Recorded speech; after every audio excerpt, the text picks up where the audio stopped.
जय हिंद दोस्तों, स्वागत है आपका आपके अपने यूट्यूब चैनल रेलवे तक में। तो दोस्तों, जैसे कि आप सभी यहां पर देख सकते हैं, south western railway Mysore division का पे स्लिप है जो कि अप्रैल 2023 इसी मंथ का ये पे स्लिप है। इसमें ग्रुप डी कैंडिडेट को जो सैलरी मिली है वह 40,148 रुपये यहाँ पर आप देख सकते हैं।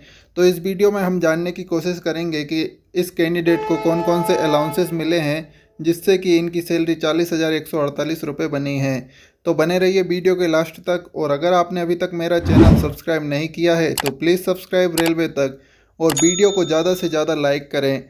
कैंडिडेट की पर्सनल डिटेल्स दी गई है, जैसे कि नाम, डेसिग्नेशन, डिपार्टमेंट, स्टेशन यानी कि मैसूर स्टेशन में वर्तमान में ये कार्यरत हैं। इसके अलावा यहाँ पर बिल यूनिट और आधार नंबर, इसके अलावा यहाँ पर डेट ऑफ बर्थ और पे लेवल 1 यानी कि ग्रुप डी में जो कैंडिडेट होते हैं वे पे लेवल 1 में आते हैं, ये आपको पता ही होगा। इसके अलावा इनका जो नेक्स्ट इंक्रीमेंट लगेगा वह 1 जनवरी 2024 को इनका इंक्रीमेंट लगेगा।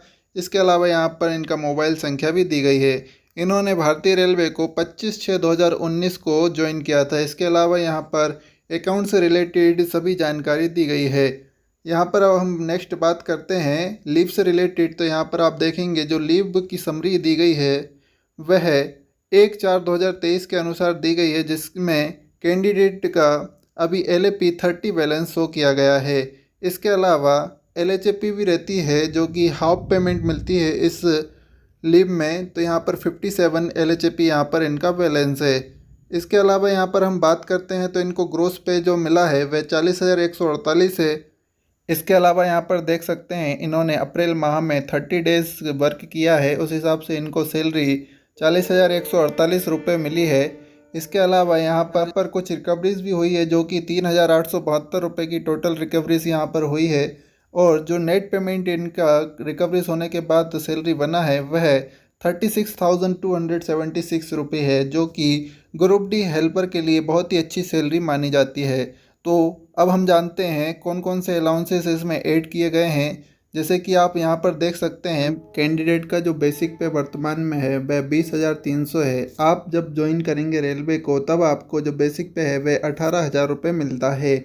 इसके अलावा इनका इंक्रीमेंट लगने के बाद ये बेसिक पे 20,300 रुपये हो गया है। अब बात करते हैं डेयरनेस अलाउंस की। तो यहाँ पर आप देख सकते हैं डेयरनेस अलाउंस इनको 8,526 रुपये दिया गया है, जो कि बेसिक पे का अभी वर्तमान समय में 42% महंगाई भत्ता दिया जाता है, जिससे कि 20,300 का आप 42% निकालेंगे तो वह 8,526 रुपये होगा। इसके अलावा यहाँ पर एरियर डीए दिया गया है जो कि 2,436 रुपये है, जो कि 3 मंथ का एरियर डीए है। यानी कि जो डेयरनेस अलाउंस में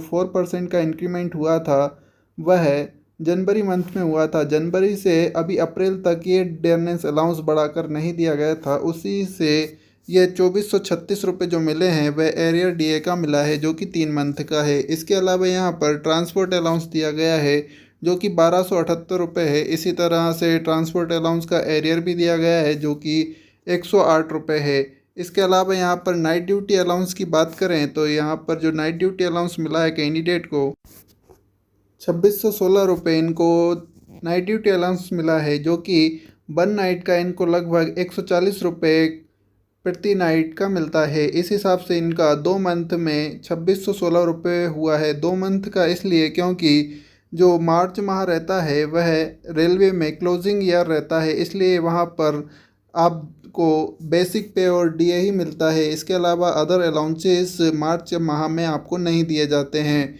इसके अलावा यहाँ पर नेशनल हॉलीडे अलाउंस दिया गया है, जो कि राष्ट्रीय अवकाश पर कार्य करने पर प्रत्येक कैंडिडेट को ग्रुप डी में 384 रुपये दिए जाते हैं। इसके अलावा यहाँ पर ट्रैवलिंग अलाउंस दिया गया है, जो कि कार्यरत स्टेशन से 5 किलोमीटर की दूरी पर आप किसी भी कार्य को करने जाते हैं तो आपको पर डे 500 रुपीज़ दिए जाते हैं। यहाँ पर candidate 9 days out of station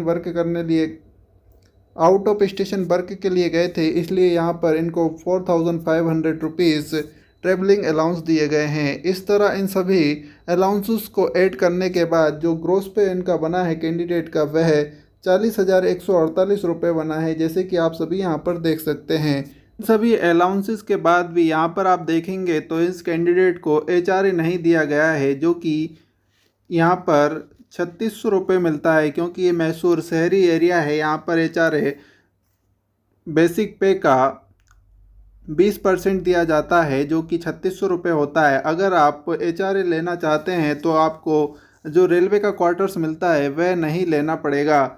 इसके अलावा प्रत्येक वर्ष यहाँ पर 5000 रुपीज़ ड्रेस अलाउंस भी दिया जाता है, जो कि जुलाई माह के स्टार्टिंग में आपको मिलता है। इसके अलावा भी और भी अदर अलाउंसेस रहते हैं, जैसे कि आप कहीं ट्रैक मेंटेनर या फिर वर्कशॉप में जाते हैं तो आपको इंसेंटिव मिलता है, जो कि 8 से 10,000 रुपये होता है। और अगर आप ट्रैक मेंटेनर में करते हैं तो वहाँ पर भी 10,000 के लगभग आपको रिस्क अलाउंसेस मिलता है। इस हिसाब से आपका जो पेमेंट है वह आसानी से 40,000 में आप 10,000 प्लस करेंगे तो 50,000 और 5,000 ड्रेस अलाउंस का प्लस कर लेंगे तो आसानी से 55,000 बन जाता है। इसके अलावा अब हम बात करते हैं, आप जब ज्वाइनिंग करेंगे तब आपको जो बेसिक पेमेंट बनेगा वह कितना बनेगा। जैसे कि आपका यहाँ बेसिक की बात करें तो आपको 18,000 रुपये बेसिक पेमेंट मिलेगा। इसके अलावा डेयरनेस अलाउंस की यानी कि महंगाई भत्ता 1800 का 42% आपको लगभग 1080 से 1100 रुपये आपको महंगाई भत्ता। इसके अलावा ट्रांसपोर्ट अलाउंस की बात करें, जो कि लगभग बेसिक पे का 7% मिलता है, इस हिसाब से आपको लगभग 700 रुपये यहाँ पर ट्रांसपोर्ट अलाउंस मिलेगा। इसके अलावा नाइट ड्यूटी करते हैं तो आपको 1000 के समथिंग नाइट ड्यूटी अलाउंस मिल जाएगा। इसके अलावा नेशनल हॉलीडे पर बेसिक यही रहता है, और आप ट्रैवलिंग जितने दिन की भी करते हैं उस हिसाब से आपको 500 प्लस हो जाता है। इसके अलावा HRA 3600 प्लस हो जाएगा। यहाँ पर आप ऐड करेंगे तो आपका जो टोटल पेमेंट बनेगा वह स्टार्टिंग मंथ में 24 के प्लस यानी कि 24,000 से 25,000 पे आपका जो फर्स्ट सैलरी बनेगा वह लगभग 24 से 25,000 रुपये प्रति मंथ बनेगा। इसके अलावा यहाँ पर कुछ रिकवरीज भी हुई है, उसमें से आप यहाँ पर देख सकते हैं जो जो रिकवरीज हुई है। इसमें रेलवे इंश्योरेंस स्कीम का 30 रुपये, सोशल सिक्योरिटी स्कीम का 100 रुपीज़ और NGO का 25 रुपये। इसके अलावा NPS जो कि नेशनल पेंशन स्कीम है उसका यहाँ पर 3,126 रुपये कट हुआ है। इलेक्ट्रिक चार्जेस यहाँ पर 206 रुपये है। House rent allowance 170, water charges 15 रुपये और प्रोफेशन टैक्स कर्नाटकों को 200 रुपये पे हुआ है। इस हिसाब से यहाँ पर जो टोटल रिकवरीज हुई है वह 3,872 रुपये की हुई है। इन सभी रिकवरीज के बाद जो नेट पेमेंट एम्प्लॉयज़ के खाते में आई है वह 36,276 रुपये है। तो आई होप आपको ये वीडियो पसंद आया होगा, और अगर आपने अभी तक मेरा चैनल सब्सक्राइब नहीं किया है तो प्लीज़ सब्सक्राइब रेलवे तक, और वीडियो को लाइक शेयर ज़रूर करें। इसके अलावा आपके मन में किसी भी तरह का डाउट या क्वेरी है तो वह आप मुझसे कमेंट बॉक्स में पूछ सकते हैं। तो मिलते हैं नेक्स्ट वीडियो में, तब तक के लिए जय हिंद।